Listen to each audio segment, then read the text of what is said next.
If your Chevy Malibu remote start suddenly stopped working, you're not alone. This is more common than you'd think. Let's fix it together. First, let's check the basics. Is your Malibu in park, and are all doors, hood, and trunk fully closed? Remote start won't work if any are open. Next, take a look at your key fob. Is the battery dead? Try replacing it with a fresh one. A weak battery is often the culprit. Now check your car's fuel level. If you're low on gas, remote start may be disabled as a safety feature. Fill up and try again. Still no luck? Make sure your check engine or service engine light isn't on. If it is, remote start will be disabled until the issue is fixed. Also, if your Malibu is in valet mode, remote start won't work. Check your owner's manual on how to turn it off.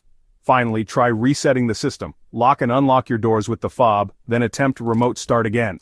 If you've tried all these steps and it's still not working, it might be time to visit your Chevy dealer or a trusted mechanic. And remember, sometimes the simplest fix is the answer.